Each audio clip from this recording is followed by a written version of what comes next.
on the Donna Smith Show. On the Donna Smith Show. And this is how we do it. Are we ready? Are we ready, Pano? Are we ready, Pano? And this is how we do it on the Donna Smith Show. Yeah. What's up, y'all? Whoa. Let's get it. Let's get it. Got it. Got it. We are here live on the Donna Smith Show. Y'all know I like to act up when I first come on there. How y'all doing? Hello. I want to welcome my panel so far. We may have a couple of more folks coming. You know, they kind of, we're going to talk about, they probably in shock right now. But anyway, welcome Gareth. He corrected me on his name. Bless his heart. Gareth. Did I say it right? Garrett. Oh, I'm sorry. Gareth. Yeah. It's Gareth, ladies and gentlemen, grown folks, panel. He is Gareth, Keith, and John. And we'll probably have some more on here in a minute. We're going to wait and give them a moment. You know, some folks just ain't never on time, y'all. But that's okay. It was a big game today. So before we get into the meat, I want to welcome everyone. And I want to make sure we have your glasses. Keith, I know you in a situation. You got a glass, a bottle, Crystal Geyser or somebody? Oh, yeah, man. I got a bottle of Farrell. Uh-oh. Is that good? Yes, it's sparkling water.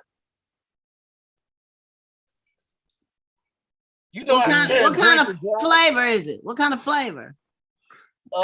Natural. Okay. Okay, hold up your sparklers. Sparkling waters, y'all. Everybody got a sparkling water? John, that don't look like water. Click, clack, click, clack, clack, clack. Toast to the host with the Moses. Amen. Amen. So now what I wanted to do, first of all, is I need to apologize. Y'all got to excuse me. I got the little situation on right here. That's all right. It got little sparkles in it and everything. See, when it's a trip, because when you put your hand, see how it changed colors? And then when I put it this way, the gold come out. It's really kind of jazzy, but a sister just didn't feel like it. I didn't feel like it. I ain't gonna lie. After first, let me. I just want to thank you guys for being on the show today, Donna Smith Show Sunday. I know that this was a hard thing to do. We just had our big game. We're gonna talk about that, but I want to welcome you. I also want to remind you that anything we talk about on the show, any questions, any feedback, any type of topics that the panel may bring up or whatever, we're not here to offend anyone. We're here to bring you grown folk topics, discussion, have some fun, keep it 100, keep it real. We appreciate your feedback as well. On my YouTube live, there's a stream for YouTube chat. Please leave whatever feedback you want. I'll get back to you after the show because I can't do it real time being on Zoom. I apologize for that, but I will answer your questions. But just enjoy the ride, y'all. Enjoy the ride. Yes, we are here live on the Donna Smith Show. So, bringing up our big game today, 49ers game just ended. And I'm a 49er diehard fan for life. I just want y'all to know. And I know Gareth is too. I said it right this time, huh? Yeah. I know Gareth is too. I don't know if John has on a Niners. You have on a Niners? No, Levi's. No, you. But it says San Francisco Levi's. San Francisco, and then Keith Levi's Stadium. Levi's. Keith is joining in from a busy day at work. I also want to say happy birthday to my brother. His birthday was yesterday, right, Keith? Yes, ma'am. Yes, it was yesterday, y'all. Yeah, and he had a very wonderful birthday celebration. And so we're gonna say happy birthday to you. Happy birthday to you. Happy birthday. Happy birthday to you. Happy birthday to you. Happy birthday. Are you one? Are you two? Oh Lord. Okay, we ain't going there because there's just a long way to go. I ain't gonna do that now. But for real, he just turned 25, y'all. Yeah. For those who want to know. Yeah, but I hope you had a wonderful birthday wherever you went, whatever you did. And just been, birthdays now to me is a season to be thankful for having the opportunity to celebrate another year of life, we just have to be appreciative of that. And it gets to the point, it's okay to celebrate and do what we do. But I remember when we were younger, it was all about shaking your butt, going to the club, going to the bar, getting high, drunk, whatever, that was the celebration. And now you may have a drink or two just to toast it up, but it's all about being thankful now. That's right. It's about being thankful that we, I had a family member yesterday. We had a memorial service for my young cousin, and may he rest in peace. But his memorial and service was actually on his birthday. So, that was really that was hard, But the thing is, we have got to be thankful, and I say that every January. My birthday just passed too, and it's like, first of the year, way to start it off, New Year's, all that, birthday, and each year first of all, it comes too fast. I just had a birthday, seem like here come another one. I'm like, hold up, wait a minute, slow down. But I want to say how thankful I am that I'm still in a position to enjoy it, appreciate it, still do the things that I do, still, be healthy, have a sound mind. Okay. And in between that, drink my water, my sparkling red. That's what I'm talking about. And my juicy juice. But anyway, y'all, so let's talk about now. I pre-show before we came on, we was talking about the 49ers a little bit. I was a little depressed, but I've been a 49ers fan since I was little tot to knee. My grandparents was diehard 49er fans, had their season tickets at Candlestick Park in San Francisco. And we still kept their season seats after they passed on. And then finally, I think my mother or my uncle ended up selling their particular seats to someone who was interested in it. But they had been 49er fans all my life. And I am too now. So, regardless of the win or the lose, that ain't gonna change. But this game gave me a heart attack almost in the making, because it was so close. It was something that we really wanted. They fought hard to get to where they were. And when you look at 3 points and you look at a couple of little mistakes throughout the game, that hurts. That hurts. Right. And I mean, I saw tears from the players and all that. I mean, that just, I know that hurts, because it hurt us. And I know some folks who drove all the way to LA to be in the house, and I know it hurt them too. But John and Keith say, sometimes you got to win, sometimes you got to lose. Everybody get a turn, Donna. Everybody get a turn. Everybody gets a turn. Enjoy the game. Enjoy the game for what it is. But I'm going to say this. I'll still say this. They didn't protect the quarterback enough. Oh, Lord. Okay, and I'm just going to leave that right there. Actually, they did pretty decent. That last part, okay. They fell apart the last 5 minutes. He wasn't sacked for a long time throughout that game. And Donaldson, you didn't hear them calling old boy name like that. So no, but what happened? It was actually, I mean, everything is not going to be perfect. It's going to be something that's going to happen. Tired. They could have got But when tired. they overpower with blitzes and stuff like that, sometimes you can't pick that stuff up. But it's okay. like I say, when that last ball he threw into the interception, he should have ate it. He should have ate it and took the fourth down and tried then. But he didn't give himself his. He had one more opportunity, and he didn't give himself a chance to use that opportunity. And Coach So Timothy Mims, Coach Mims, no, we y'all. could point at a lot of things, but I know one thing Mm-hmm. that they lost. Okay, I didn't ask you all that. I just asked for you a little That's something. my that's my team to the grave, but They lost, and it just gotta it call it just like it is. it just hurts. You can't call a monkey a giraffe, right? I know, but come on now, it just hurt us to the core. You know, But anyway, we'll see you back next year, good to 49ers. be. We'll At be least here they went rooting. that far. At least they went that far. 'Cause you got to Yeah, think they'll be 20 back something, with a new. 20 something other teams was watching it on TV.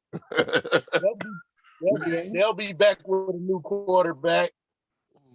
Yeah, maybe. Yeah, I don't know if it's time to get rid of our quarterback and put him second string. I mean, I don't know. We can't put the whole loss and the whole game on him, but there were some things that definitely could have been done differently, right?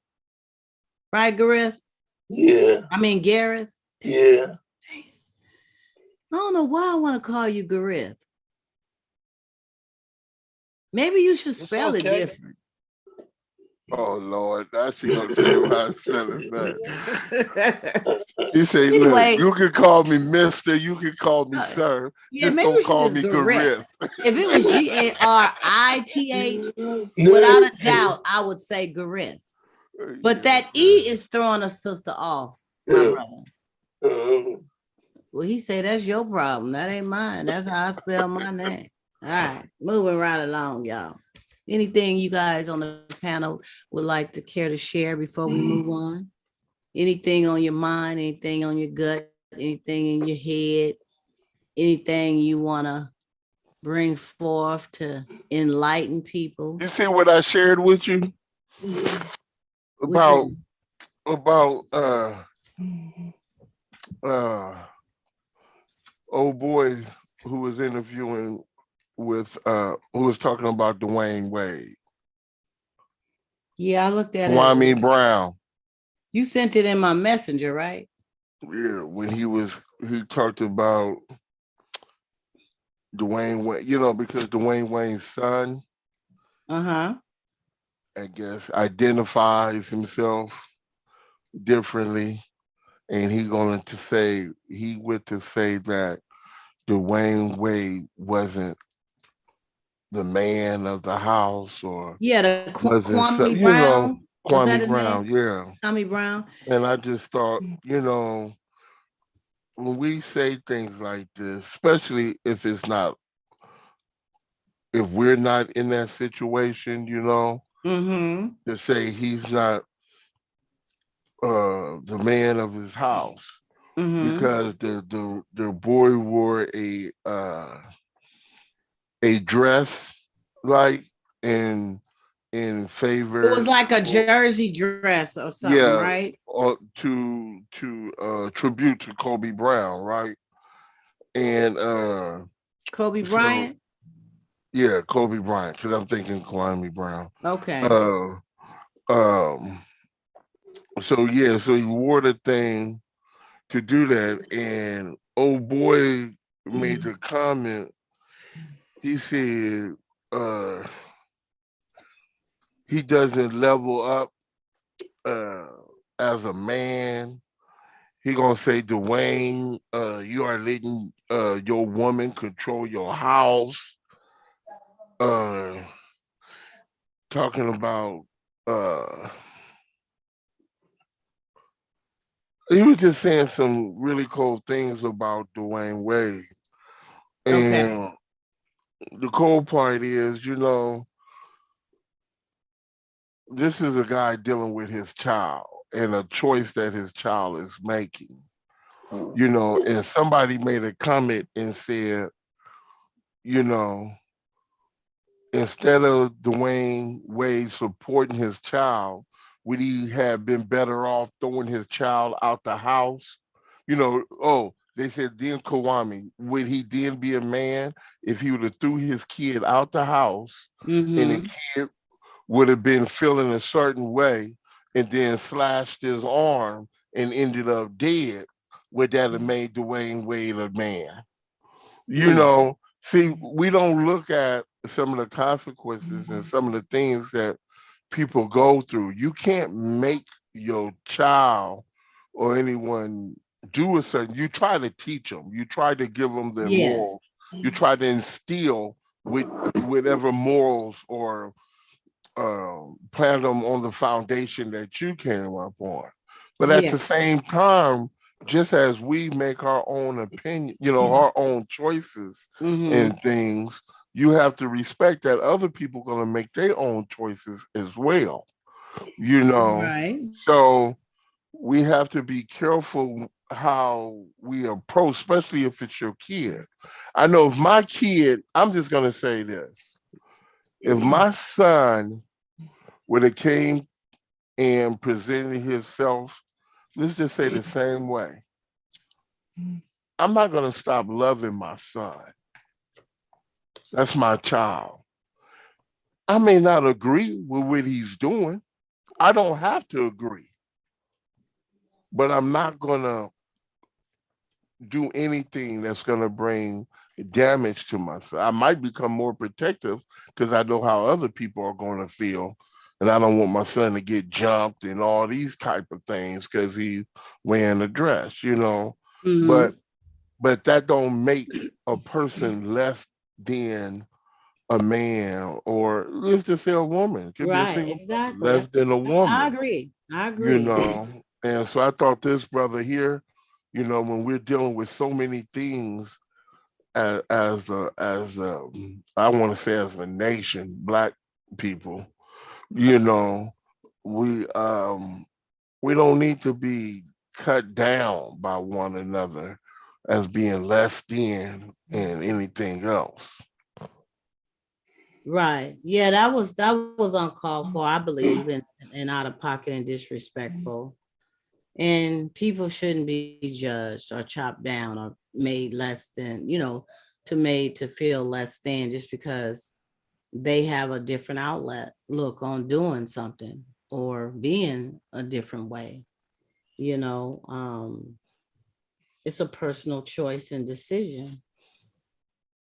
So I hope that that works out where maybe he will give an apology for that particular statement, Yeah. and Well, you know, he said, I mean, he said a mouthful because he said, um, I'm not saying anything is against homosexuals. So now, you know, he called the boy a homosexual.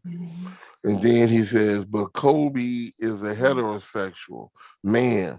Why is he being honored by making his jersey into a dress? Then he said, wear his goddamn jersey for the day to honor him without the dress part, you know. And I mean, he just, see, the thing was, he was more or less, I think, he felt like he was more or less attacked, Kwame Brown, instead of the issue being about Kobe, because he took it so seriously. He talked about him and things like that, you know. And when I see people so adamant in cutting down somebody like that, I start to wonder what is their security about their sexuality. mm-hmm, I get it. It makes you wonder. What has he experienced and Yeah.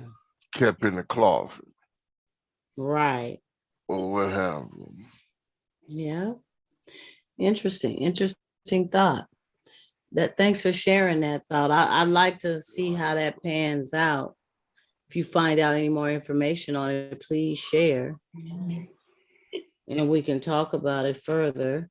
Send me, I like to know myself. You know what I mean? So yeah, so Gareth, you cool? You got anything? I mean, Gareth. Mm. Gareth, you got anything? You good? Am I? You all right? Okay. And Keith, you incognito right now.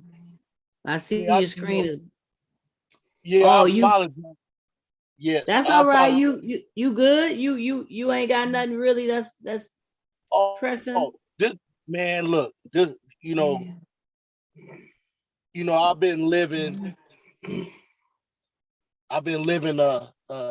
I guess a half of a century now, right? Mm-hmm. A little over. But I'm still young.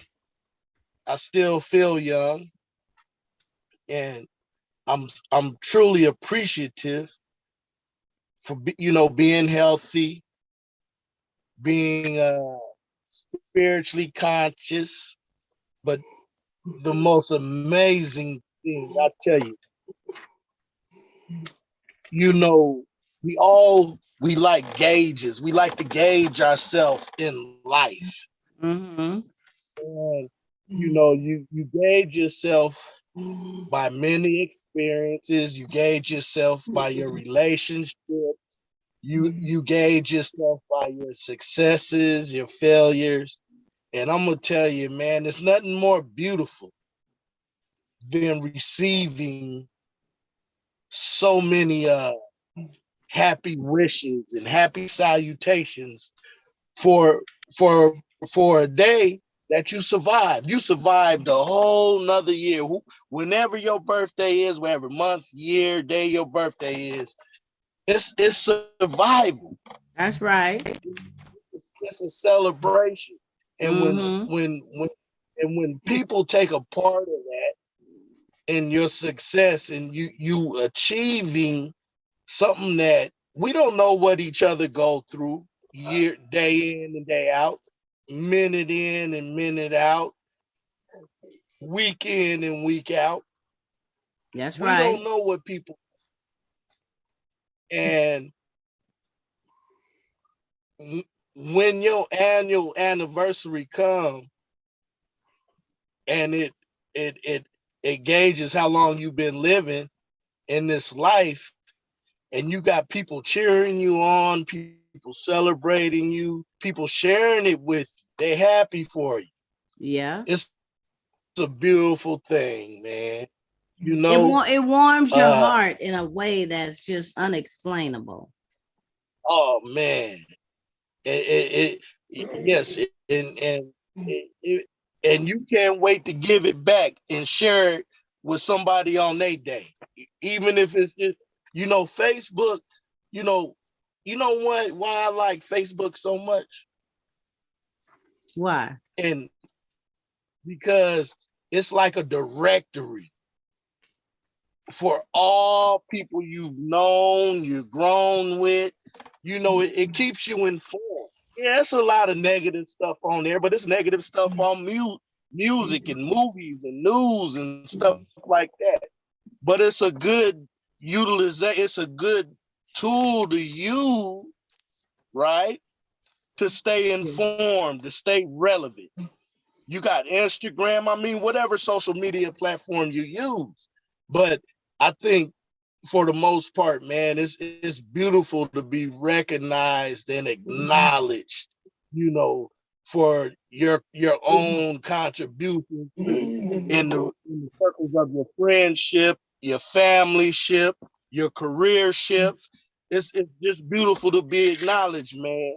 And I want to say that. I'm happy to be acknowledged, and I'm happy not to be forgotten, and I'm happy that I'm still making uh positive reinforcements in people's lives. Mm-hmm. That's So right. that That's right on. That's you said a lot of powerful things in that, and it is, yeah. I would give the kudos to the social platforms. Facebook is a wonderful place, as you mentioned, to reconnect. Um, I've I've found and they found me relatives that I didn't even know I had. You know, hey, I'm Right. your cousin. We connected by woo woo woo. And I'm like, what? And we go down the family tree and find out we related, you know, or some old high school friends that, you know, you just don't know, you haven't seen in 20, 30 years and things like that. And it's a good way, you know, and it's a good networking type of thing. I know since I've been doing this for the years I have, I've connected with a lot of people, and you become you grow to have um what I want to say, emotion for these people. You connect, you care for them, you know, you build Right. some of them you've never even met in the flesh, but you acquire an attachment and an admiration for them, what they do, the type of person they are, you know, you just connect emotionally. And people, somebody asked me the other day, did I think that it was possible for people to for two to fall in love or connect with somebody that they've never met but have been connected with, like on date sites or social media, for X amount of months, and then they finally meet, and it's like this wonderful thing. And I think emotionally people can connect before meeting. I think um you develop the opportunity to connect in a way that's beyond the physical. So you Right. become, you know, you become mentally connected. You connect with their heart. You connect with the spiritual side. You start showing concern and passion for that person outside of the bedroom. So, you know, just the fact that somebody will take time out of their day to send you a message, you know, or chat with you, or have a great day, or text you, or whatever it is, you start building a connection and an anticipation of that. And before you know it, you have a connection with that person. Some people connect stronger and deeper with someone they have never really met in person than the person that they're laying next to every night in the bed. Ain't that something? Now It's, that's deep right there.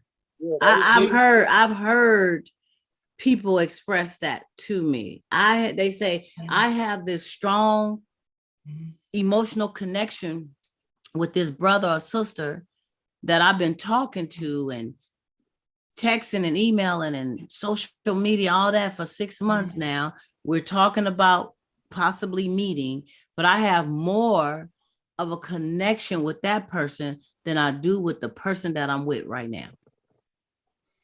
Why is Yeah. that? How Yeah. is that? Because you get to know them. Because see, it's just like being in prison, right? When you estranged or misplaced from society, you you get so in tune with self, and also you get in tune with everything around you. You become more sensitive, more Mm-hmm. aware, more conscious of your friendships, your relationships, of yourself.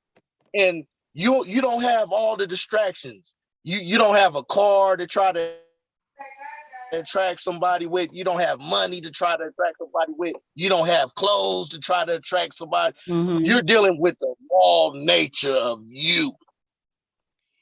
And and you can do, when people relate to each other on that level without all the superficial stuff, you learn of that person or of that people a lot better. Right. Because right? Because all the all the superficial stuff is out the way. You're just dealing with person one on one. That's why people leave their relationships, because they be looking for somebody to communicate with.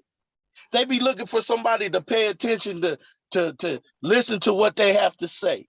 If I'm laying with you and being with you every day, it's certain sometimes I'm never gonna let you finish your sentence. Sometimes I'm gonna say, man, I'm gonna get on you about what you're wearing, what kind of perfume, what you smell like. But when you dealing with strangers, it seems like you give them a more respectful eye, a more respectful ear, especially if you find you have interest in that person. You didn't start in Mm-hmm. the bed. You know what I'm saying? You didn't Mm-hmm. you and the reason why I said prison was because, man, let me tell you something. Preach. Everything that I thought I was in my life that led up to that point, I was mimicking. I was a carbon copy of people I admired in the neighborhood, people I wanted to be like in the neighborhood, people I wanted to look like in the neighborhood, people that I wanted to have the same things like in the neighborhood. Man, and when I got to be by myself, and you don't have to go to prison to come into this self-conscious of awareness. Nah, you could do it anytime you set your mind to it, when your spirit is ready to embrace all the natural things that you truly feel about yourself inside. When you growing up in a community where masculinity is always subject to persecution Mm-hmm. and hate and attack, you're gonna be very uncomfortable being who you really are inside, That's because right. you got to pretend to be something else, That's right. right? That's right. We both go through that. Men and women go through that, and you find out you really not happy about who you are, what you become, because how you really truly feel inside, you can't practice that because you fear somebody go either hate on you, somebody go point you out, somebody go talk about you, somebody gonna, you know. So you, our whole lives, we live in a lie. Me, I lived a lie for many years of my life. Mm-hmm. And it was, the lie was being something that I never truly wanted to be. But I became that person because that's what was happening within my neighborhood, So my community, my house. is it a thing, as they say, some become a product of their environment? There It's you not go. by choice, but it's because of the environment that you're around, or the connection of people Man, that you're dealing with. that's right. Hmm. I think it's a choice in there because a lot of people have come up in an environment where other people have chose to adapt or to conform. Let's say that to conform to what was in that environment, and others have said, "I'm not going to conform to that. I'm going to do this. I'm going to do something else." And a lot of people have come from places where they tell you, "Hey, I grew up in these areas or whatever," Mm-hmm. but they didn't conform to the things that were going on in there. So But we we're not all, I talking think, about, make what but she you're said being a product of the environment. And a lot of times is that a choice to where Mm-hmm. we don't have a choice, but we do have a choice but we because wasn't my talking about environment, choices though. Uh-oh. We Hello. wasn't talking about choices. well, she just made the comment. She just made a comment saying Do about you think that being it's a product you become into? Because he had said, uh, how what was going on and things around. he And had then you things said, around him that he would do we do and got become, involved in. And I say, well, do you think that has something to do with being a person being a product of their, what do you think leads a person? Like John say, everyone has a choice. yeah, because you mentioned choice. You mentioned choice. Some people choose to And go some that people way, and choose some and some people people choose to don't. go that way, right? Yeah. So So, so but yeah, I'll let y'all finish. I'm sorry for interrupting, but mm, yeah, please finish your thought. Please finish your thought. because I mean, we do have a choice. I mean, when you mention, do we just automatically become a product, or do we have a choice? That's the comment, the statement that was made in a sense, not verbatim. But the thing is, we do have a choice. Is what I'm saying. We do have a choice, and But the thing is how we have to, there's a whole lot that comes with it, because sometimes it's either what has been instilled into us based on what our family, the morals of our family, or what have you, whatever, you know, was dictated that way. And sometimes it's not, it could be the family was so dysfunctional, you don't even want to follow in that. And you see Mm-hmm. everything that's going on around you in your community, and you don't even want to follow in that.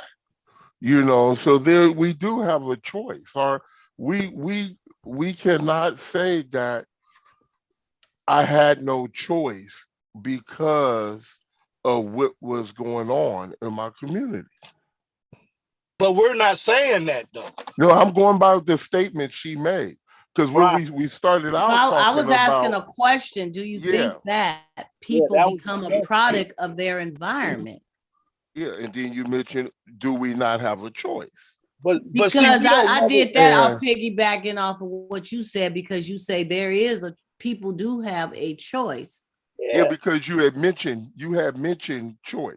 Oh, okay. Do we I not don't have a recall choice? saying. That's why I Yeah, said yeah, I don't yes. recall that either. But see, Well, this is when the y'all I when don't y'all recall look me back, saying that, but may, when y'all look back at it, you'll see it. That's why but oh, I okay. said yes, we do have a choice. I was but answering, but but the you know you say the what? it's like the thing that I have like it when people say, yeah, but you have a choice, but you're a product of your household. You're a product of your family ship. Mm-hmm. You understand? The product of the community is a community that come together collectively, no matter if it's low income housing, no matter if it's a community of affluent people or whatever the choice may be. We all Mm-hmm. gonna be a product of something. And yes, we all do have choices, but where sometimes we don't understand because it's easy to sit outside the life of a situational circumstance and pick it apart. It's easy to do that. But when you're in a situation where your mother might be on drugs, your daddy might be an alcoholic, your brother might touch and feel on you. There's so many other things in the dynamic of the product of the community that sometimes you have to play your role or play a part in the community to either protect your family, provide for your family, or for yourself. We're not saying that just because I sold drugs, that's what I wanted to do. Mm-hmm. But I did sell drugs because it was a convenience for me to have money, for me to be comfortable, for me to help out around the household, to put ourselves in a better situational circumstance. And sometimes we get caught up in our choices too long. Yeah. But our intent in whatever the criminal behavior or negative behavior or whatever that we we become enrolled in, normally it be people that come from, you know, I don't want to say good backgrounds, but you come from a background to where, yeah, you had a choice. I still went to school. I still graduated. I still had a job.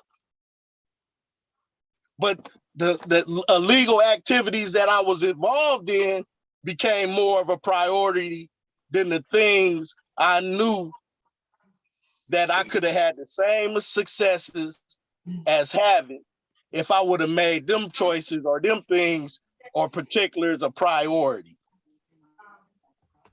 So So you when took you the said route of when the you easy said way. is these are things you didn't decide to do.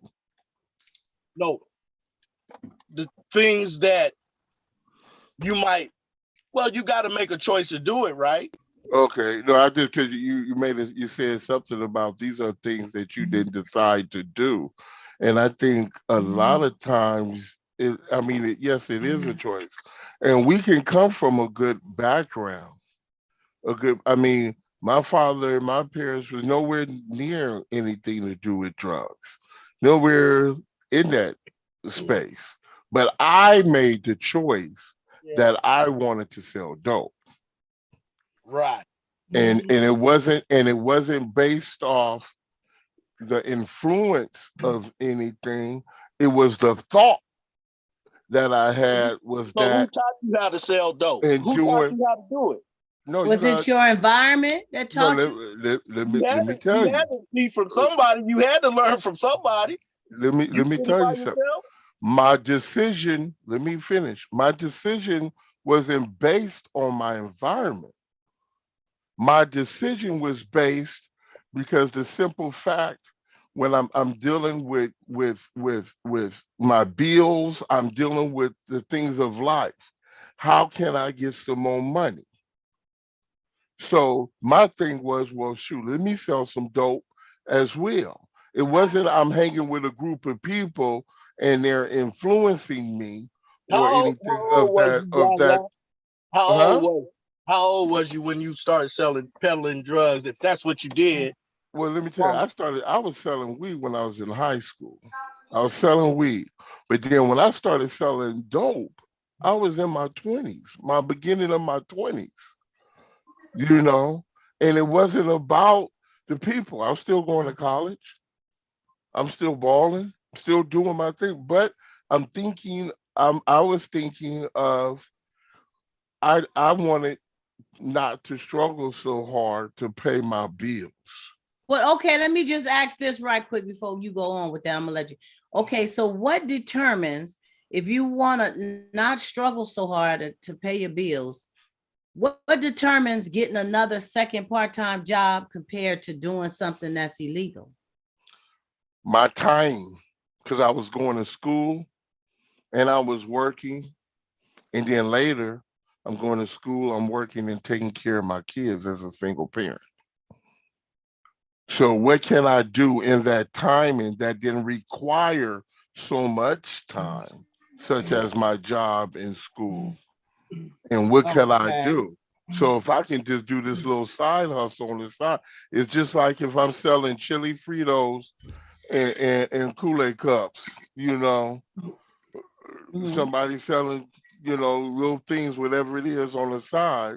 My hustle wasn't about selling plates or whatever. My thought was straight to if I can sell dope, it's quicker. I can keep my little clientele, kind of, control how many people I'm dealing with and leave it at that. But is it because what I'm trying to dig a little deeper too, when we say a product of your environment, yeah, there's choices, but to make a decision to go that route compared to getting into something else that's a little bit less risque per se, you know, for you to even know that that hustle was real and at your fingertips to be a part of, is it because you saw other people doing it and how they were coming up with it, or just the knowledge that you knew based on life and your environment that this is a way to make it? Hi, Benjamin Smith. This is a way to make it happen. We get knowledge of everything what goes on. It don't have to be in our community for us not to be knowledgeable of dope is being sold, people are being trafficked, uh, Yeah. and so forth. We don't cars being stolen. We don't have to. eh, We can come up in the suburbs where the crime rate is very low, and we still have knowledge of what goes on. And when we say a product, we got to define that correctly. When we say we're a product of our community or a product of something, that is a product is usually that is something that has or someone that has been designed or formed around what is going on in that well, atmosphere yeah, or well, environment. yeah, So I if I was a was product. formed I was, around that, that would yeah, have I been was a different. product. You I see what was, I'm I was, saying? yeah, But I if was. that's what's going on around your environment, say for instance, if you were raised up in um the ghetto part of I town or the came up in the projects per Fillmore. se. I came up in the Fillmore. Fillmore was Yeah. what I would call, yeah. Fillmore You know, had I the came up struggle in was the real in Fillmore, Fillmore. Yeah, it and was we was real. doing what we was doing. Folks was doing, but my decision was I'm not dealing with them.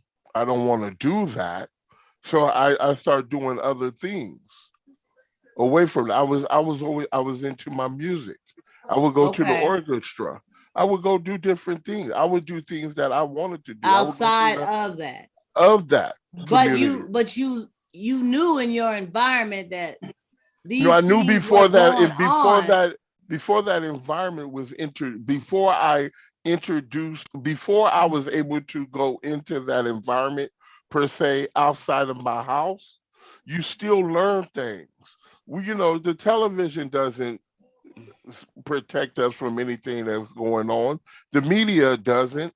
Just the voice. We know drugs are being sold, and sometimes folks of our of our in our family, you Yeah. know, are doing things. But the thing is, when you're sometimes when you're thinking, some people say, "How can I do this?" Some people say, "You know what? I'm gonna flip homes. I'm gonna flip real estate. I'm gonna buy cars and I'm gonna sell you cars." Some people, Drugs ain't like that I'm gonna though. make chicken dinners.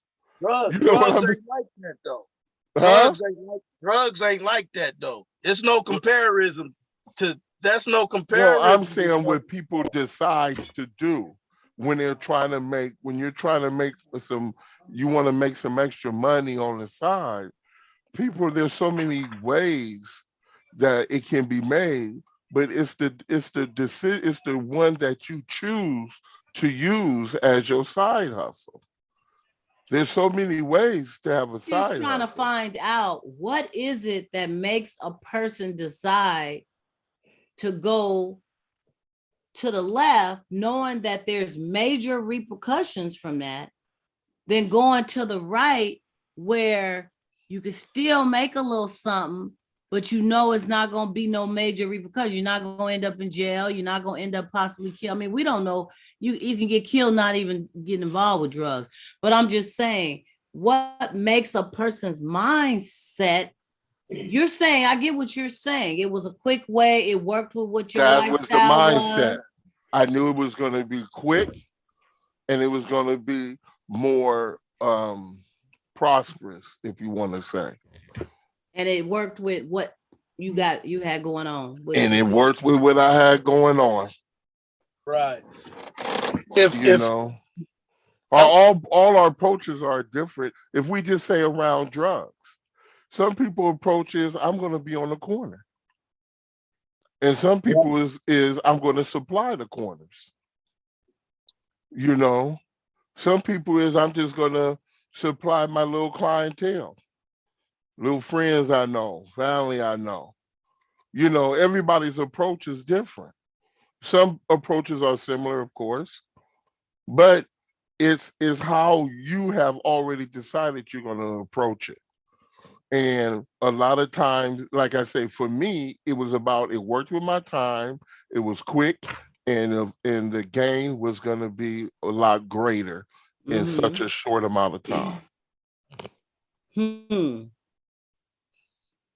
But then again, the consequences will be greater too if you get caught up in that.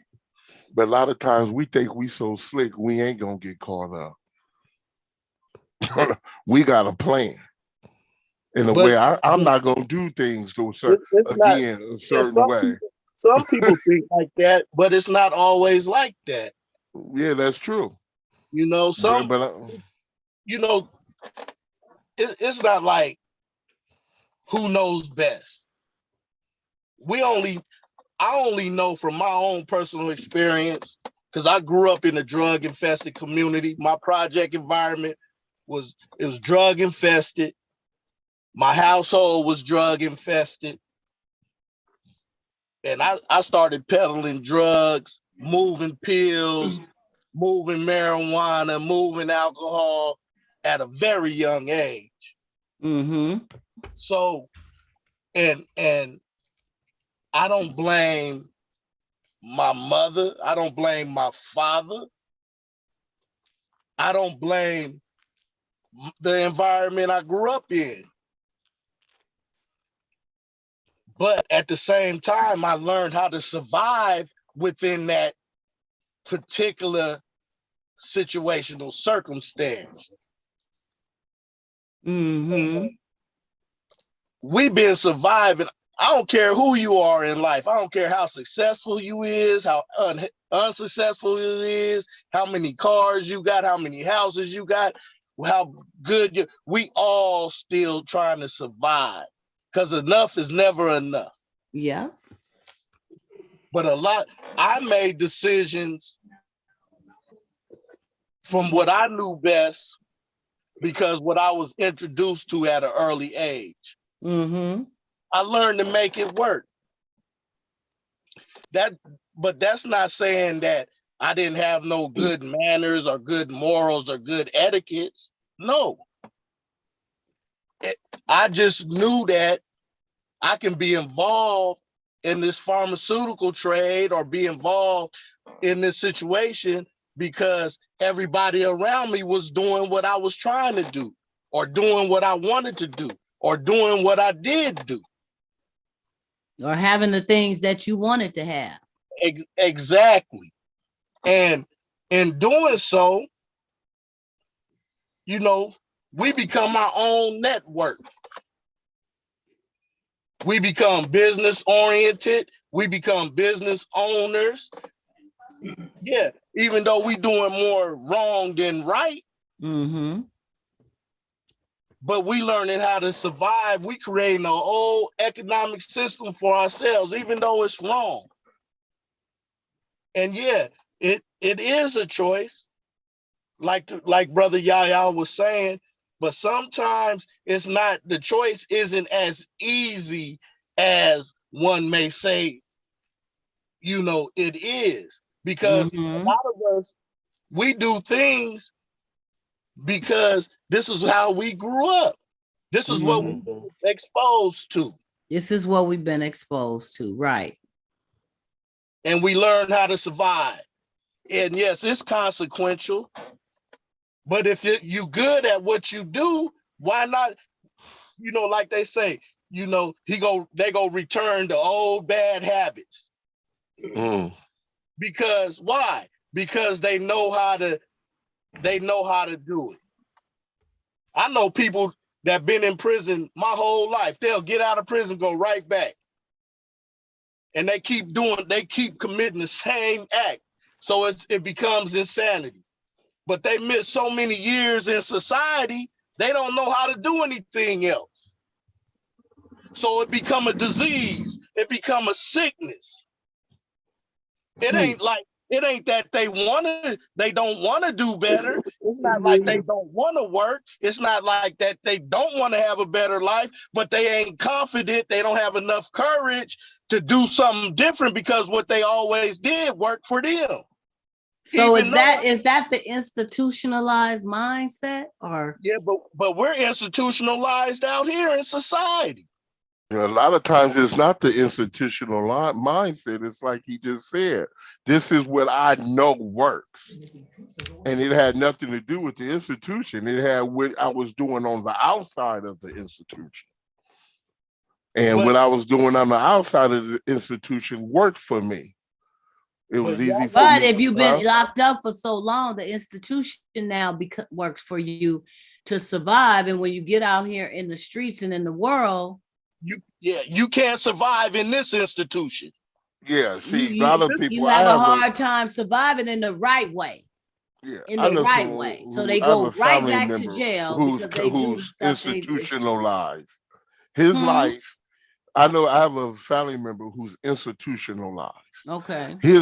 His life, for him, his life operates better on the inside. Outside, it doesn't function like the way he wants it needs to function. He functions a whole lot better on the inside in his mind. And that's true. Shit, I've been home almost 11 years. I'm still trying to acclimate. You know what I'm saying? I'm still, but see, this is the thing.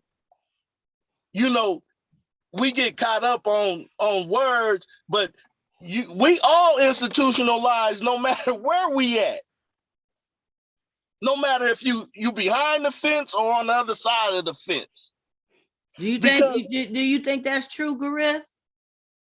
Do you think we all are institutionalized? Whether Yeah. you out here or behind the bars, you think it's more behind the bars, not out I here? need more out there. It's more there than here, or more Yeah. here? More there. Oh, okay, all right. but you know what institutionalism is in prison? A mother Hubbard taking care of you. They gonna give you the toilet paper. They gonna give you your writing supplies. They gonna give you your clothes. They gonna give you your food. That's institutionalism. When you go to school, you become institutionalized because they gonna give you the curriculum you have to learn to institute to go work in society. You got to work harder for the things you want out here. Mm-hmm. But in there, they ain't nothing but babysitters. They gonna give So you maybe that life in there becomes a lot more tolerated or easier for some, or that's what they learn accustomed. They become accustomed to knowing. If you've been in there 15 plus years and went in when you were young, when you didn't even have a chance to really acquire any type of real life experiences other than the streets, then that's all you really know is what's going on inside behind those gates. And then, so when you are, which is, I can understand to be a very scary experience, even though folks want to be free, but when they come out here and things have changed so drastically, economically, with all the equipment, the computers, all this stuff is so different from what they left. And then you come out here and you're judged and you're stereotyped and you're held down in a lot of ways from even getting decent jobs and things of that nature, or even looked down upon by family members and friends, depending on what you went to jail for. You see what I'm saying? Because you're going to always be kind of looked at a certain way. Life becomes more of a challenge out here. So to survive, like you said, Keith, everything is free. Free rent, free food, free writing supplies, free this, free that. You come out here, we got 1-bedroom apartments cost, rent is $2,000 and something a month. Right. A 1-bedroom, a studio is almost $2,000. The rents are so high. If you haven't been blessed with having low income housing some kind of way, it is, there's 3-4 people in 1 bedrooms because they gotta do that. Yeah. To be able to survive. So you come out of the system and you're out here and you don't have any family members to stay with. You don't have a woman or a man to go to that's gonna help you get on your feet. It's better and feel more warm and cozier to go back in there. So what? Sometimes they get themselves in situations to get in trouble again so that they will go back. Mm-hmm. The reality is, it's easier there. I ain't got to be stressed out in there like that. I know you got your own, you got your different kind of stresses, but you don't have your real life stresses. So, I can understand that. I've never been in a situation where I've been incarcerated for, a period of time. I think I stole a Snicker bar one time in my life or whatever. And, whatever. But anyway, I ain't never been in there like that where I've had to really go through the whole, situation. But I can only imagine. I know people who have been, though. I know one thing. You tell somebody in there that they institutionalized, you're gonna have a problem because you offending them. That's that's like calling them a bitch. Well, I was talking to somebody that's actually they're not in a prison anymore. They're like in a, one of them hospital situations or whatever. But we had lightweight had a conversation about institutionalized, and they kind of got a little offended about the differences. They said that people misunderstand what institutionalized is, and it's really not what people think. Just because a person is in, and we went into this debate or whatever, and I let them say what they said, but I'm still a little bit confused with the whole situation. But I get it somewhat, to the ability of understanding that if, just looking outside the box here, and the points that you made too, Keith, today on the show, in regards to, somebody taking care of you in a situation like that. If you come out here in this society and somebody is taking care of you 100% totally, where you don't have to do anything, that can also be a form of institutionalized, right? Exactly. Because what? They're taking care of you and providing for you to be able to survive. And that's the same thing in the prison situation. And now on another note of that, a thought I had in mind, felons need love too. Is it smart to date one while they are still in prison, or even when they get out? Hell yeah. Both the former and the latter. So one shouldn't judge, because they're still humans, they're still people, there's still a lot of good people that just made bad choices, right? Right, John? Mm-hmm. Right, Ben? Make bad choices. I asked the question because you and me both, we watched that Life After Lockup. Yeah, Life After Life. And it's a lot of people that come out of prison, they still have a prison mentality. And it's kind of, like you can almost see it when they get out of jail. It don't take long where you like, oh, you see them, you see what's going on. Either, you run into the ones that got a drug problem and that just goes haywire, or you run into the ones that think they can outsmart the system. So to say, oh, I'm going to start dating somebody that has no freedom, that has no concept, unless your mental mind is telling you. First off, I think if somebody is wants to date somebody that's behind bars, there's something wrong mentally with them. Because you free and they not free, and then you starting to date them and don't even know what they gonna be when they get out. You don't have no idea what mindset this person now. But I wouldn't go as far as saying it's something mentally wrong with them, Ben. Somebody that want to date somebody that's in prison, there's something going on with you that you don't want to date people that's free.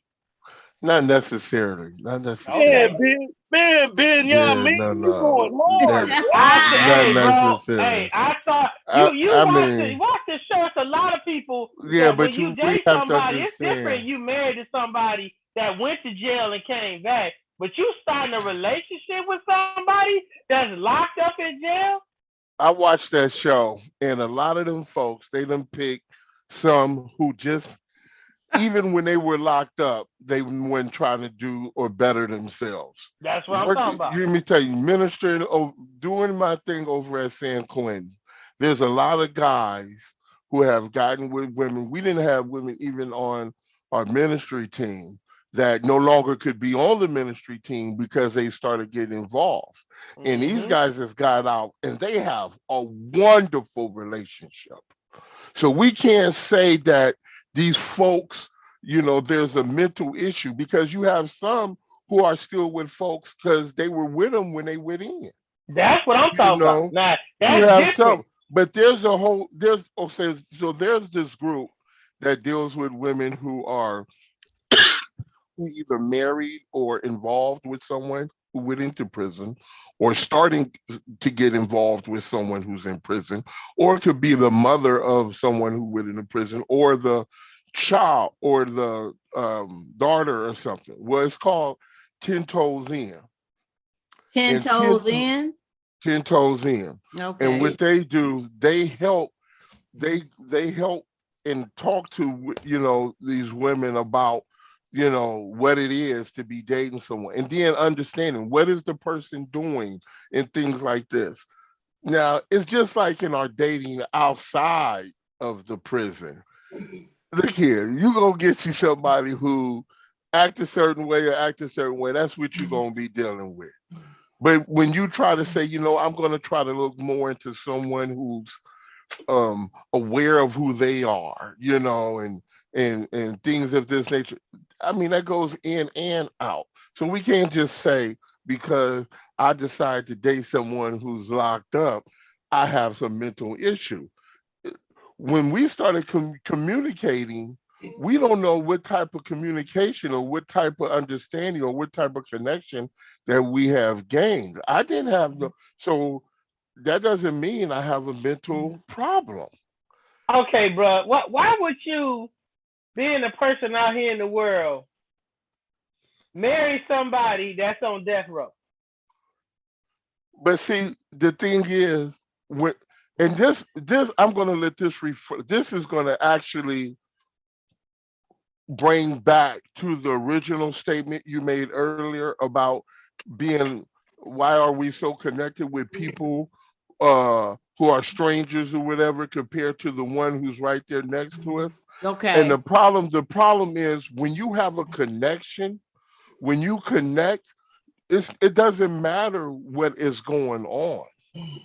It doesn't matter what is going on. Some people decide to do, I like this person. This person treats me better than other folks treated me who are outside the prison. You don't know you have to understand the makeup of what caused that person for one to even pen pal. Some people they pen pal because people they've met who are outside of prison don't conversate with them or treat them a certain way. So they meet these people, they decide to pen pal, kind of find out they connect that way, and they made that decision. So when we make a decision, when we connect with people, and this is what I said, it shouldn't be no concern about needing to connect with someone outside or needing to be concerned about what's going on with their health or needing to be because in overall or their situation overall, because I connect with you, because I like what you bring to me and what you offer me and how you make me feel, I'm going to support you in whatever you're going through. And some say, and even if that's death row, I'm going to support you. And Wow. it doesn't necessarily have to relate to no mental illness. There are a Wow. lot of success I stories. wouldn't say mental illness. I mean, John, I totally agree with you. Um, I I mean, I don't think it's a bad thing to connect with someone in prison. I mean, you could connect with somebody out here in the world that has never been to prison. That'll be your worst nightmare. They Or might be people on their who, way to prison. you know what I'm saying? People could be involved. People get involved, like Ben say, why would you get involved with somebody in a situation like that? Well, why do people get involved with folks that's married and they want to be the other woman or the other man, and this person is married? People do what they do, and that's a crazy situation there because you ain't gonna never be with that person like that. They gonna be with who they with. So there is, and then there's people, I get what you say. There's people who are with folks that they don't even have conversations with. They don't even take the time to write nothing to you. They don't take the time to talk to you. We talked about this earlier in the show, where people, get connected with, folks on these social sites and dating sites and stuff like that. And you can emotionally connect with somebody more so than you can with the person that you have at home. Mhm. But So the that's the same thing problem. if a person is in prison. I mean, you don't know what their situation is. Sometimes people get a bad rap. Sometimes they didn't even do it. They in prison for some stuff they ain't even been, you know what I'm saying? Or sometimes they was just young and made stupid choices and decisions, and now they're much more mature. They ready to come out into the world. They've connected with this person. This person has been down and loyal. They have great conversation and commitment, and they want to see what it do. Because Now, sometimes we don't even take the time to know one another. when you take the time to know one another and then respect the person that you came to know and acknowledge that person for who they are, Right. then there wouldn't be no issue of disconnection or not being able to communicate or whatever. When you know someone, they know you. When you consider their feelings, you consider their opinions and all these Hmm. things, this is when you have these relationships that last for a long time and there's no outside interference. Because to me, it don't make sense for us to be in a marriage, but you have an emotional relationship with somebody else.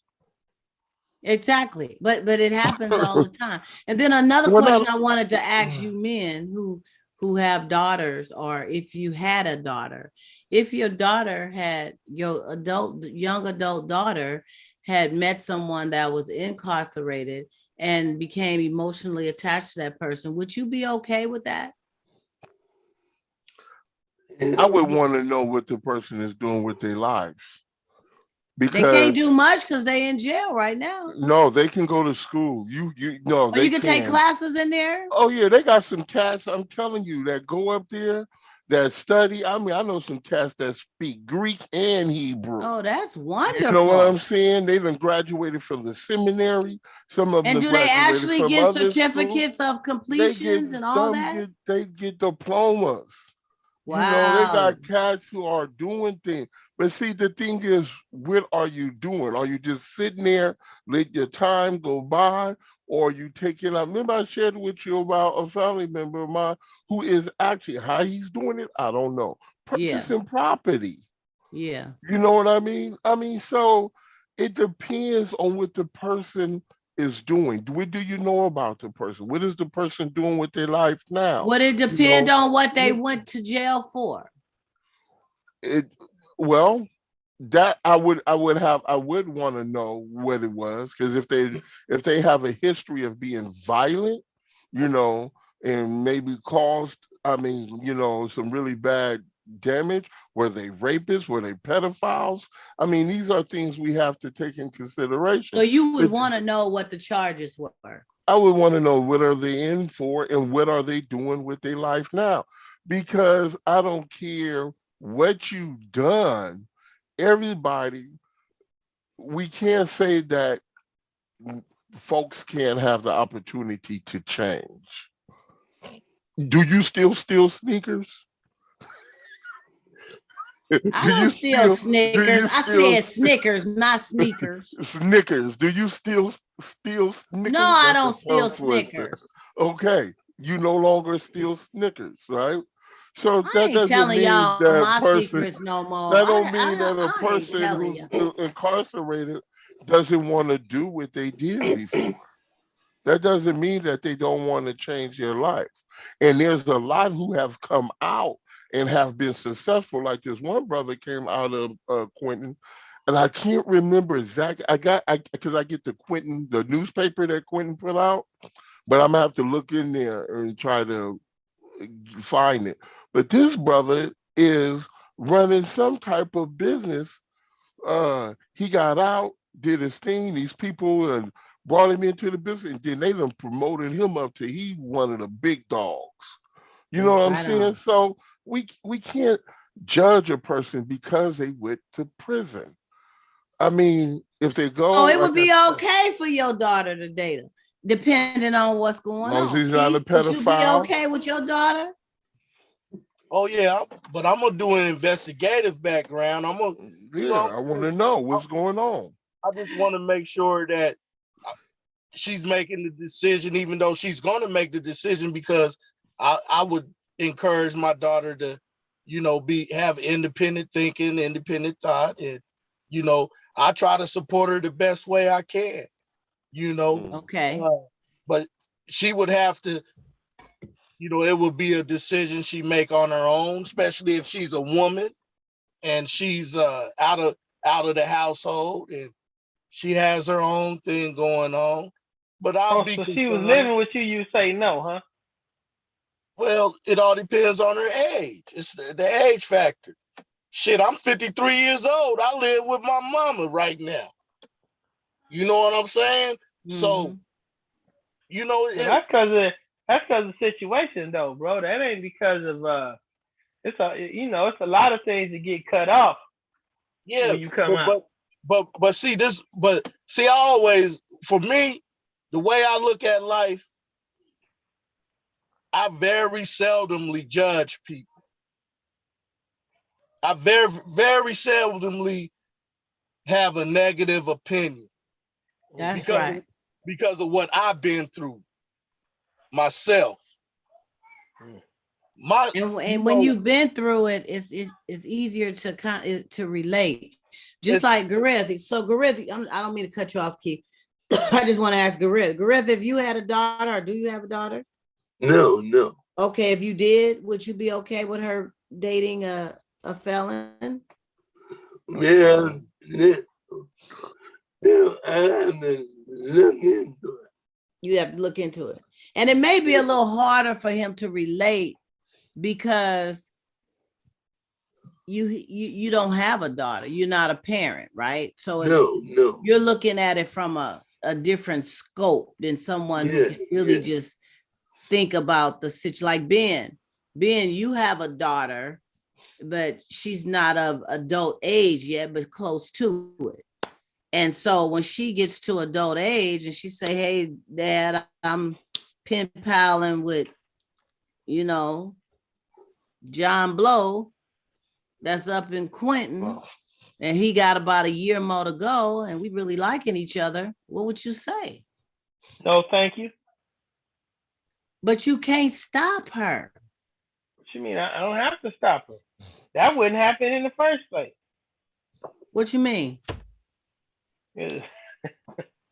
You I have don't think not, your because daughter. I have not raised my child with that kind of mentality. So That's does one. that okay? Now that opens up another. Y'all gonna Because make me go because over the as the game. brother saying judge, yeah, I judge because everybody else is being judged. But Ben, because your daughter, anybody's child, we raise them up in the way that they should go, but they gonna go the way they want to go. I kid you not. And sometimes it ain't got nothing to do, like John was saying. He comes from a home. Any of Let me your finish. children Let me done that? finish. He comes Have from a any of home. your children He done that? comes from a home where his parents was not into that type of life, but he made certain choices for himself as a young adult to do some things that Okay, he's not proud of today. But I understand that's that, but I'm not that asking has you: nothing have to your do with kids his done that? parents. Have your children done that? Your children. Have My your What do you children daughter, dated let somebody me in say jail? this. My daughter No, but is I with can't my say daughter that is with somebody in I jail. can't say. How can you say what they won't do? He My just daughter said, is my daughter is with someone who's in jail. They have two kids together. And what he went to jail for, I mean, that's his thing, and I know what it's for. But he's actually gotten an education. He's doing things. He already set up planning things ahead of time, for when he get out and everything like that. He calls, and sometimes she calls me, and she said, "Oh," and his name is John, and Mhm. she'll call me and say, "Oh, I got." John want to speak with you or whatever, set up a time. So when I see her, he's gonna call and I talk with him on the phone and everything. You know. See, Yeah. the thing is, the cold part is we judge. When we judge, we have to understand we're judging by harsh standards. But then when it's John, things it's that not. come I'm to not doing us, that, man. I'm just when not it's doing things that. that come to us, if we were ever in, because we're not in a situation at the moment, or a lot of times when it comes to us, it's hard for us to see ourselves in a situation and then see as far as how we would want to be treated if we were in that situation. But It's hard John, for I'm us to not see saying that. that, my brother. I'm not saying that. Well, you said You you guys make judging it. him. I'm not. No, I'm saying I would not want my child to be dating somebody that's in jail. Now, if this person she was dating him before he ended up going to jail, I understand that. But as in my kid being there, just like you said, people going there and they meeting people and they connecting. I'm like, dude, you have self-control over anything that's going on in yourself and in your life.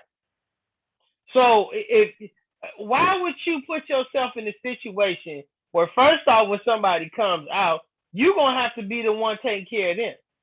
And then after that situation, it's gonna be a whole lot of things that they can't do because you starting out on the wrong side of the doggone fence when you get started in that. And to say I'm gonna start out like that, I would not want my kid to be involved. I would not. That's just not what I would want to do, bro. It's just you may not want to you may not want to do it, and that's understand. There's a lot of things we don't want to do as parents or allow, but when they become young adults and they make certain choices, and like John say, that situation seems to be cool. When they become young adults, it's just certain things you got to let them fly with and do because they're gonna do. He did not say it was cool. He did not say. Oh no, I said it's cool with me. But see, the thing is, it's not true to say that someone gets out of prison, all of a sudden they're going to be living off someone. Some of these guys get out and they have this program where they end up getting jobs. The job is already given to them before they're even released. Okay. Some of them, they have things, and there's a lot of them that are doing good. Now, only some of the conditions is some of them stay at some transitional housing, a halfway house or what for 6 have months. you. But yeah. But that doesn't change the progress or the purpose that the person has for their life. It doesn't change that. They're still taking care of business. They're still doing things like they're supposed to. Mm-hmm. Some of them come out and some of them get better jobs than some of us who haven't been in there. I understand that. Or they start their own business. I understand all that, John. So we can't but judge them and say they's going to be living off of someone. Say, oh, well, a lot of them do. A lot of them come home, they not in that game. That's why the prisons are full. It's a small percentage of people that come home like Keith and get it together and be like, bro, I ain't never going back there. And it's a large percentage of people that they get back, especially the ones that doing the 2-3 years and stuff. They get in there, they get back home, they're like, dude, and it's other ones that turn their life around. But why would you be trying to date somebody that no matter what you do with them, they're in transition? You're supposed to be trying to date people that's got their stuff together. You looking around for people that's in transit, trying to have a relationship. You in transit. Even if you in jail, if you get out of jail, you need to hit the ground running and go handle your business. You trying to date somebody's woman or their daughter, dude? I don't have time for that now with what I'm doing. So why would I be just trying to find somebody to date so I can go get at them when I'm trying to handle my business? If you just somebody laying around, you ain't doing much. Okay, I understand that. If you somebody going to get it and you done made something happen, now you reaching back. I need to date somebody that's in prison. That's too much. That's too much for anybody. I'm just saying, you made the point. I said if your daughter was to come to you as a young adult and tell you that that's what's going on, you say you're not having it. What I said is that you can't stop it if that's what. Then you made the comment that the parenting, it must have been, something wrong with the parents, right? For that you say, first of all, your daughter wouldn't even be the mindset. But I'm saying, how do you know that? How do you know that? Because I raised my kid with me. I know what her mental mindset is and her mentality is. I could get my kid on the phone and she'll tell you the same. She'll tell you the exact same thing I just told you. We don't know the mentality of the future. Not when they're that young. One thing we don't know. Yet. We don't know the mentality of a person's future. May I say this? Yeah. This is a beautiful subject matter. And I agree with Yaya. I agree with Ben Yamin. I agree with Garrett. I agree with Donna. And one thing for sure, we can all agree to disagree. We all have valid points. and Yep. our points are credible. That's right, my brother. That's And right. it's good. It's It okay. is. It is. 'Cause I don't Cause have a problem with that. I'm just saying from my perspective. That's all I'm saying. And yeah, I understand. I got love for brothers that's in the in the pen. I understand where all that stuff comes from.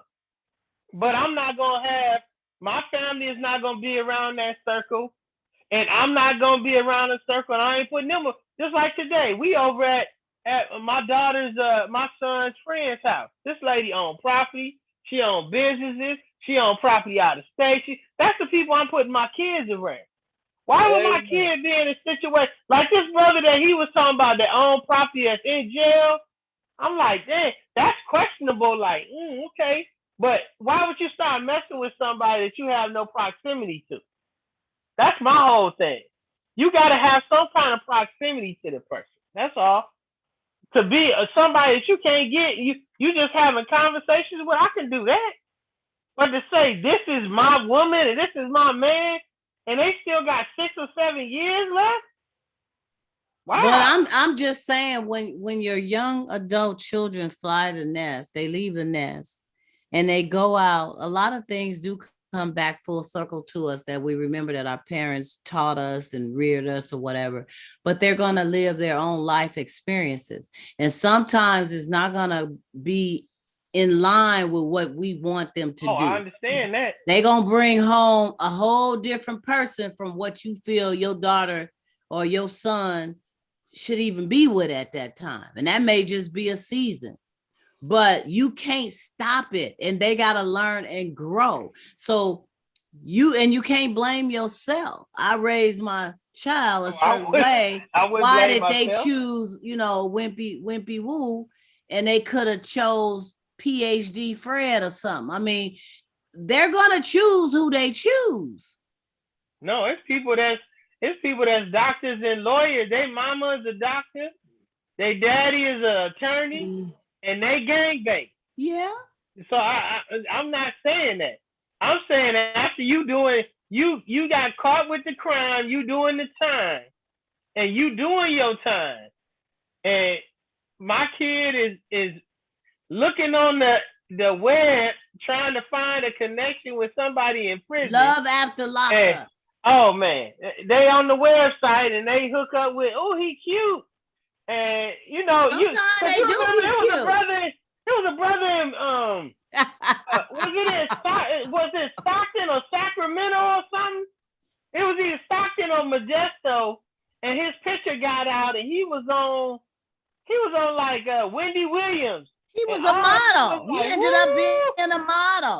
up being a model. But hey,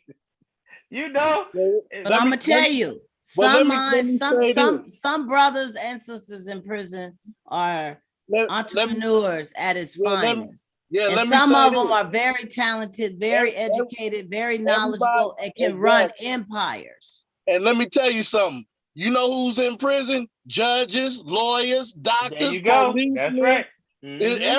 It's the same people that's out here on this side of the fence is on the other side of the fence. Yeah. So, it, like I say, and as far as the judgment part, it's really discernment.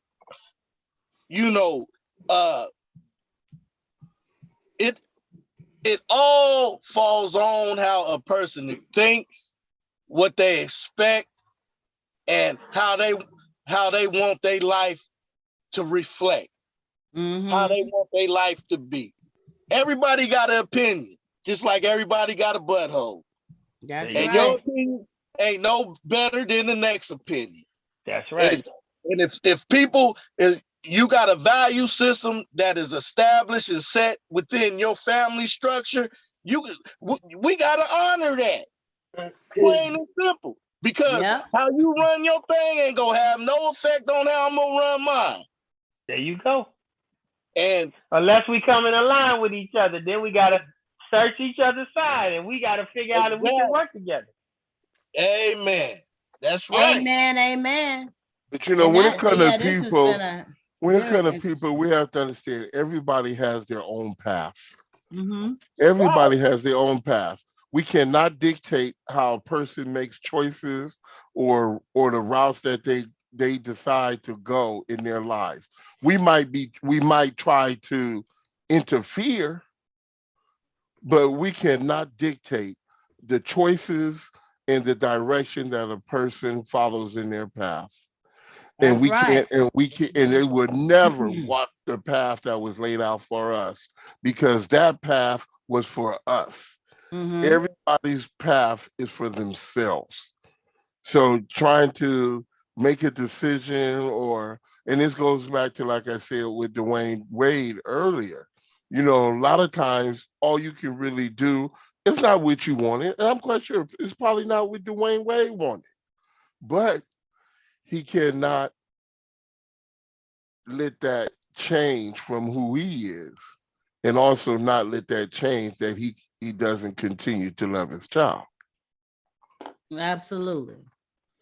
That's 100% true, because sometimes they'll go and then they do. They develop their own opinionated ways. And, I can tell you how many times my mama might have told me something not to do or was going to turn out a certain way. And I did it anyway because that's what I wanted to do. And after Hmm. I had a big hematoma on my head after the fact, it came full circle. But I had to learn, and it was life experiences of learning for me. So, it gets to a point where, as parents, and you can't blame yourself, as parents, you got to let them fly and learn their own experiences. And you can fuss and cuss all you want. That ain't gonna always, So I just wanted to know from the men. I appreciate you guys giving your feedback on how you would handle that. It's a delicate situation. And yes, I do believe felons need love. I do believe that it's okay if one connects with somebody that's locked up on social media or in Timbuktu. If you connect emotionally with somebody and decide you want to build something with them, build it. Enjoy the connection. See where it go. You take a chance in whatever you do. We can have somebody right here in our same little town that we would take a chance on, and it can end up flopping or it can end up being something great. So um and no, we aren't to judge people. People make mistakes. People's lives change.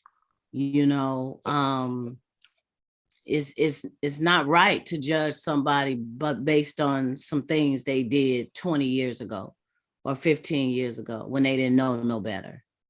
And now they 40, 50 some years old, and they see the world in a whole different type of way, and they could be a testimony for somebody else that's been a knucklehead, you know. So no, who are we to judge? And we're not supposed to judge folks anyway, tell you the truth. So don't y'all bring up that Well, Snicker bar no more. Don't well, bring it up no more. we only judge in truth,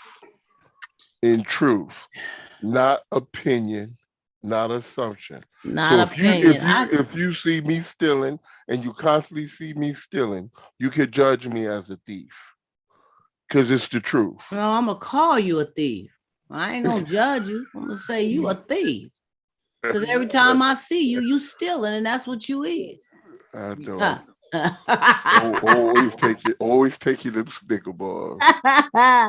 You guys, we have ran out of our time. I didn't even get to inquiring minds want to know question tonight.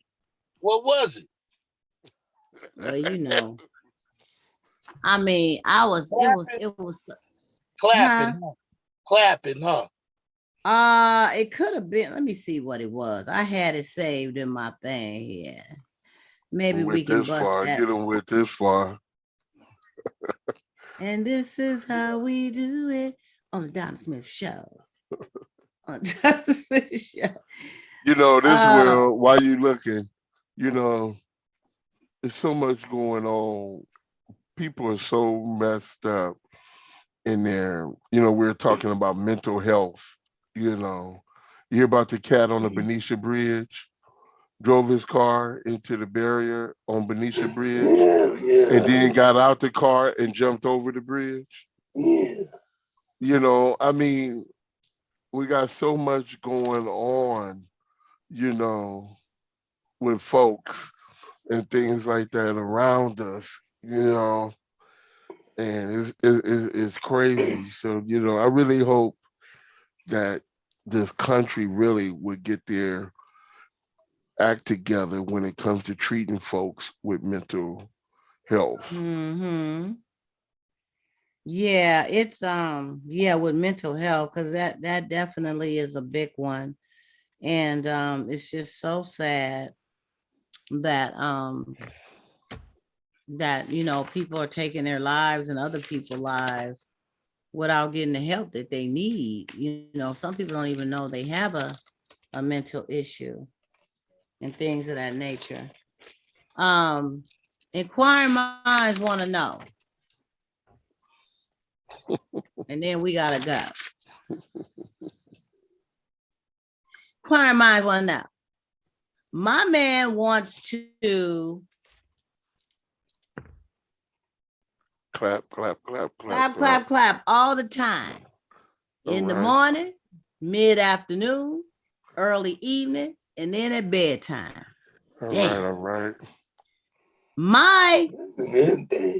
I'm gonna call her Tucci. My Tucci hurts. Her candy. My candy hurts and is always smelling foul with some kind of infection. We have been raw clapping for 4 years. Sounds familiar. Now, with a moderate clap lifestyle of 3 to 4 times a week. Okay. Now it's all the damn time. He's good and makes love to me good, but he's 9.5 inches of thick meat that's hard to take for a girl like me. I'm afraid to keep complaining because I don't want him to get offended or run to the next chicken head. So I keep spreading. Help, grown folks. She didn't name And three this is different how things. we do it on She the Donna didn't Smith name Show. too much, aroma, size, and He concerned 9.5 about going inches. somebody else.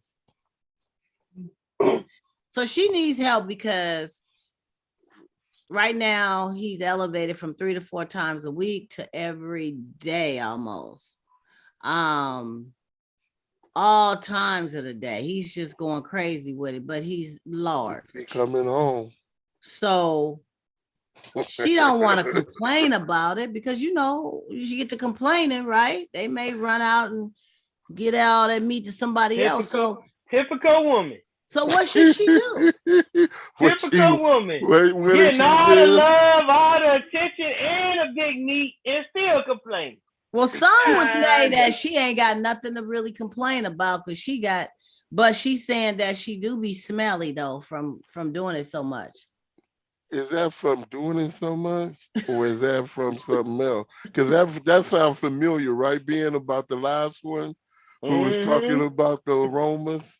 And she needs to come. I mean, if she's having a smelly one, it could be something going on. She got it something. Could be okay. So she needs She to got go to the something doctor. She probably don't even want to go to the doctor. The doctor thinks she done been truck drive. You know what? And then sometimes, stop.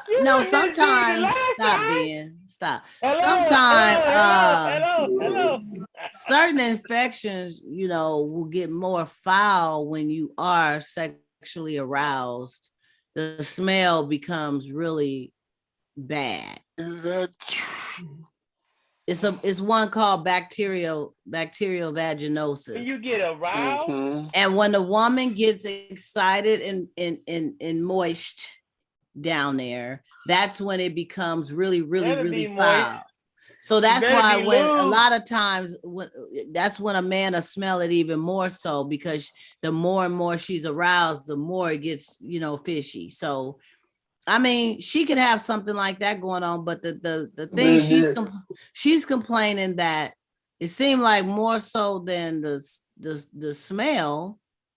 She's complaining that he wants to do it all the time and that he's the 9.5 inches. He, Does he work? She didn't say that. Obviously, he is working, bro. He working in the bedroom. He must works be hard popping, for his he money. popping pills. He popping sexual enhancement drugs. He ain't going to work. They laying up in that bed. Ain't got nothing else to do but to have sex. You think he taking enhancement drugs for him to want to do it so much? Let me tell you, the meat, a penis get raw too. That skin, it get cuts up, it get cut up, it get raw, you get fatigued. It's a muscle. Yep, that's right. So a man do have to rest it sometimes. It's a muscle. So a man, so you're trying to tell me, because I know a true story of someone who actually had relations with their mate every single day of the calendar, even during her monthly. They never missed a day. Cool. So that can happen, you guys. Yeah, I'm not saying, you know, every case is different. I'm not saying, I know if with me trying to jump up and down in something every day, 2 or 3 times a day, shit. I mean, you ain't got no semen left. You ain't even coming no more. Come on now. Come on, Keith. No, I'm just, you gonna have to give your time rest to recuperate. You gonna have to that's that horny goat weed, man. That horny goat. Horny goat. You take that horny goat powder, you know. So what advice do you give this lady? She's having a situation. Go to the doctor and deal with the aroma first. Yeah, because it could be something going on. John, you didn't have. I mean, you know, you didn't even have to come out like that, dude. She wrote it down. You asked. With advice, go deal with that. That's first. The only thing I can see wrong. Deal with that first. She needs to deal with the first issue. She needs to deal with the aroma because it could be something that can cause issues in her body. Yeah, it's a health issue. Yeah, and then she needs to. Well, how does she deal with him wanting it a lot more now? Get some Kegel balls. Oh, aren't those the little things you put? Oh no. They got the different sizes to help. He's not going to do that. She do it herself. Do her exercises. See, this is a shame. For the Kegel exercises to make him. Oh, I know. A brother should not be knowing. You know what, Keith? I'm gonna tell you this. We ain't been able to see you the whole show. But when I get to this last question, your light didn't lit up like a glue bunny. He didn't glue. No, turn it back on. Quit playing. Your light didn't turned on like a glow bunny on this last conversation. But the whole show, you've been dark, my brother. I had to jump out and go say goodbye to my Y'all is a hot mess. Anyway, Gareth, you know, I don't know if you have any thing to say to this lady. You know, she just needs to know how should she deal with him. She don't want to keep complaining, but he's she just keeps spreading them, and she's getting woe out because it's like he done lost his mind. She done lost her mind. You don't know what to tell her? No. You know, some women would say, girl, you need to shut up. You need to be glad you got to energize her bunny. Because like he say, you got to give it a break. He say he gonna have to give it a day break in between or something. You know what? You want to give her some advice, send it out. You know what? Yeah, you know, I mean, I'm not making fun of the situation. It's definitely something that somebody's dealing with. Somebody need this. They brought it to my attention, but I would say this young lady, I mean, I mean, I don't know, you guys. I don't know how long you guys been together. I don't know what your ages are. I don't know if he's using some enhancement things. If he is, maybe he should just wean down on that a little bit. But you definitely need to go check out your situation Yeah, with the smell. to make sure Um, she's still healthy. yeah, Because what they say a healthy vagina smells like a lot of different things. Flowers isn't one of them. you know what? I'm, Eh, And You you you know, know but it's you the got you truth. got Joe. It can but still be healthy. She can still be healthy, It but been the money, to be man. sure. But but yeah, she can be healthy, but it ain't supposed to smell like. Well, we don't know the smell. We don't Well, know she the said smell. that. That could be, but She that could say be new to actually her. she said her cookie hurts and is always smelling foul with some kind of infection. So she must have Oh found out yeah. that she had an infection. Well, yeah. she said it smells like. She needs to go to the doctor to make sure if that like She says is. smelling foul with some kind of infection. So let me ask you this: Go to the if doctor. her vagina hurt all the time, that might mean she's not washing it properly, right? Because Really? it's swollen. The the the what, Ah, I'm about to do another show on this. Y'all killing me. hey, if, So if, I if don't hey, know. hey, I don't the, okay, know. the, wait a minute, wait a minute. I'm the only woman on this show today. Lord have mercy, help me. so let me Okay, Donna, so if she ain't washing it properly, it swells. You saying? no, it might be hurt. It's hurting so much that she can't wash it properly. I don't know. Have your Why not, vagina man? ever hurt so much that you couldn't really wash or wipe it or cleanse it? keep, He keep, trying to Huh? get too much TMI keep from her. TMI. But I'm gonna tell you, truthfully speaking, no, I have never been on a situation where I couldn't wash. I always have been able to get it. You know. Okay, so we're And gonna if scratch it is that out. any type of peculiar situation going on, whether it hurts or is a little tart, I'm going straight to get it checked out. Right. I don't play with That's what that. she needs to do. And I ain't gonna mess with you until I find out what's really going on, because I likes to be, fresh.